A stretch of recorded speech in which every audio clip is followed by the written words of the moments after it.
I'm Sheila Madge, and my brand is named after myself.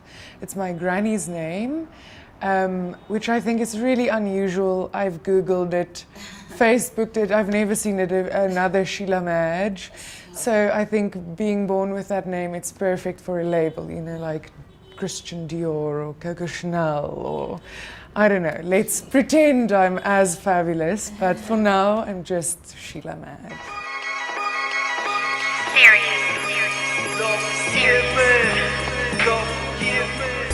I grew up in Pretoria and moved to Cape Town for a few years, but I moved back and I'm starting again and doing all kinds of exciting things here.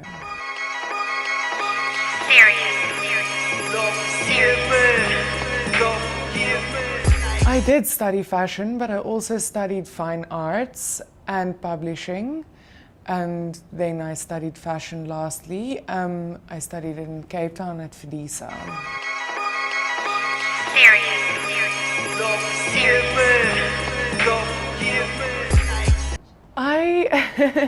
Well, obviously having studied for so long, I didn't have a lot of official jobs, but I started my first business when I was 13. I started a cupcake business, and I had this business until I was in my third year, which means I was 20, 21, and it went really well. It took me through university. It helped me study all the courses I wanted to study. I've been kind of independent since 13, you know, and it's just taught me a great work ethic, which I think is really important, especially in fashion, because there's no one, well, if you have your own brand, you're in control and you have to make the decisions. So I think that taught me was a good way of learning how to be a businesswoman, because it's more important to be a businesswoman than a designer.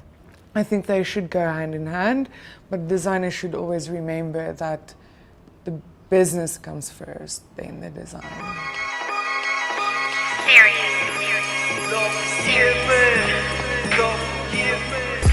Officially a year and a bit ago, so November 2014, I officially started my brand, but I only made wedding dresses and dance dresses and things like that to save up money. And my official wearable collection career launched last year, September. Yeah.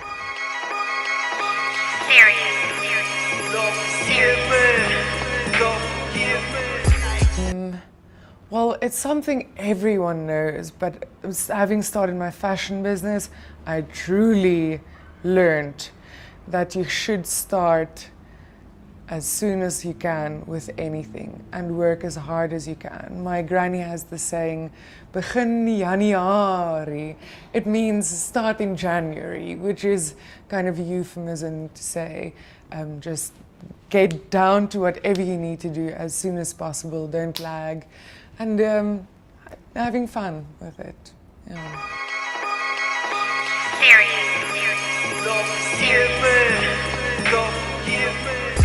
I think it's difficult because achievements have different levels. So for me, I think it's an achievement making brides happy, giving them beautiful wedding couture dresses, and challenging myself to do something I haven't done before, like embroidery and beading and whatever with that.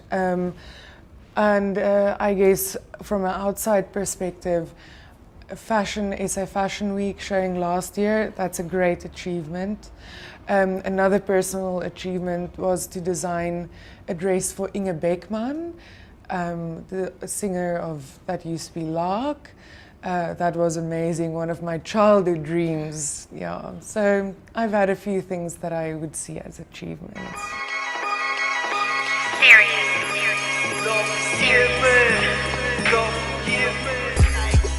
It depends if you're talking about the event itself or the whole experience. Because from the whole experience, I think I learned how important collaboration is for that range.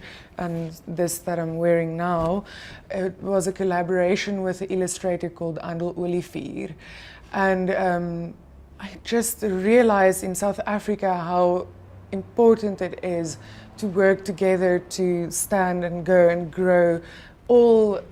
Everyone in the fashion industry should be like a family and build each other up. And I got to meet amazing designers that helped me so much from year onwards. And I still have contact with them, and it's just amazing. And just the way South African consumers see fashion, that's also something that obviously you keep it in mind when you think of your target market and things like that, but I only truly realized what South African consumers want from that experience. Just which of my garments they like more, which not, which got more catwalk attention, things like that. Yeah, so that was really interesting for me.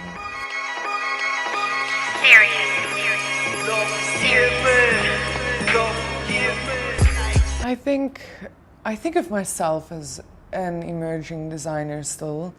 And if I would give any other emerging designer advice that I would give myself also, which I don't always apply, but I mean, we try, is to really put your whole life into your business.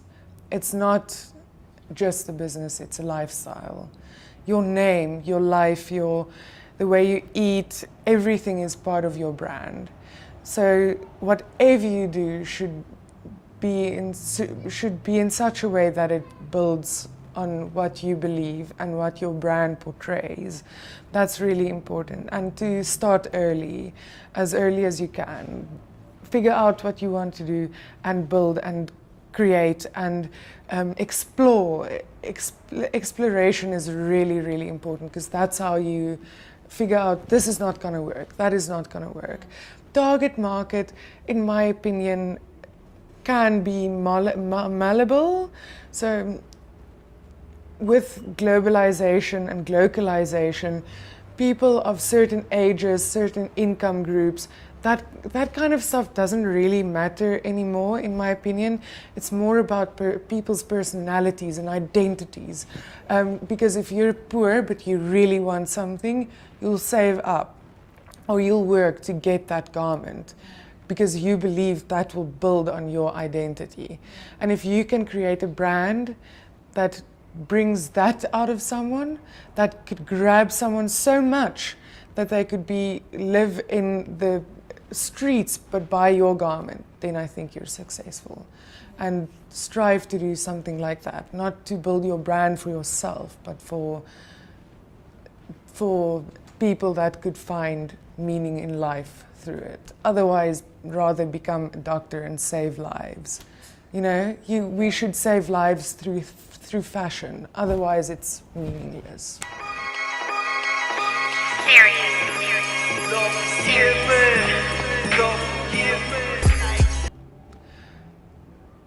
Well, I think it's much easier for consumers there's an easier barrier to get from your brand, from your product to the consumer.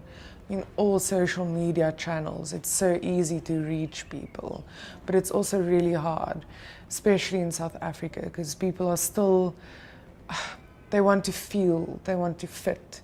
It's really difficult selling online, but it's possible because people are, and of course there are brilliant online stores these days that makes it much easier. I think older designers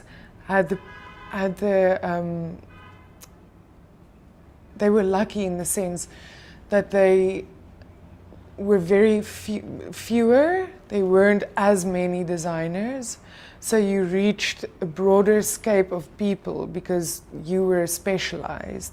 It's like a heart doctor. in the olden days. Now there are more, so more hospitals, more people can go, whereas then only one. You know, it's the same, which makes it more difficult for us to reach a consumer because we compete with so many more brands. You really have to be unique, or otherwise, even if your brand is not unique, you must know how to market to whomever you want to reach.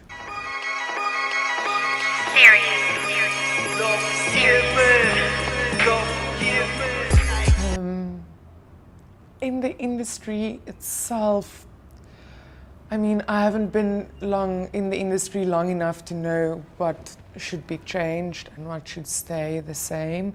But I feel if every designer does whatever they believe in and try and enforce it in their immediate environment, it will broaden and go further and further and further. But one thing I would love to see, and maybe my 10 or 20 year plan would be that, to train more people to do not basic sewing, truly perfect specialist sewing, because we have so many people in South Africa that are jobless, and be they female or male, it doesn't matter.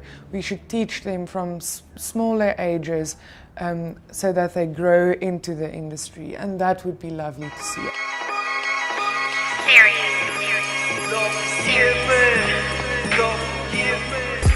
Yeah, African fashion, African fashion as a whole, I feel is really difficult to pinpoint because there are certain isolated areas and they all have totally different, I mean, Lagos, Nigeria, all of those places, it's just a different kind of fashion.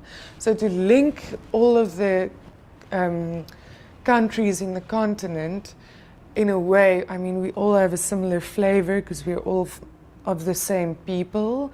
We all have this similar textures and climates and things like that, which makes it a unity. But they are kind of growing separate from each other. And I think to link them more would be amazing, because they do a lot of interaction between New York and Lagos and Paris and Lagos, instead of like connecting within the continent instead of externally. Well, obviously you want to as well, but just everything together and then out. And that's what localization is also.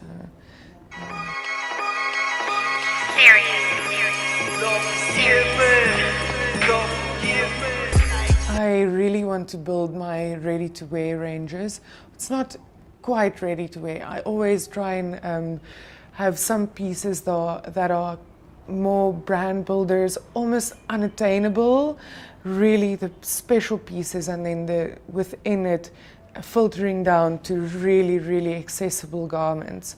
And that's what I'm trying to do, to have a spectrum from really attainable to unattainable in one brand, in one range, which gives people from different classes a chance to find their own identity within my brand. And within the next 5 years, I would like to make even more way out wedding dresses with more beading and more embroidery and more 3D lace, and just go nuts there.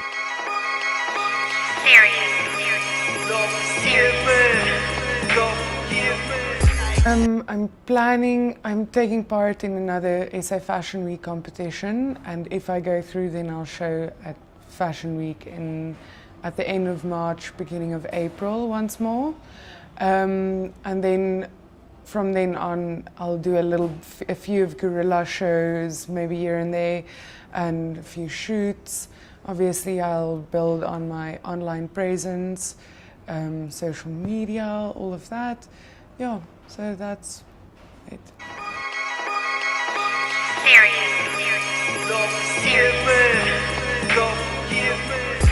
My online shop is launching in the middle of Feb this year, 2017, which is where people can buy it. Otherwise, they're welcome to email me. My email address is on my website, sheilamadge.com. Very easy. Yeah, that's that for now, but as of the rest of the year, I'm trying to reach more, be it online or actual stores. Yeah.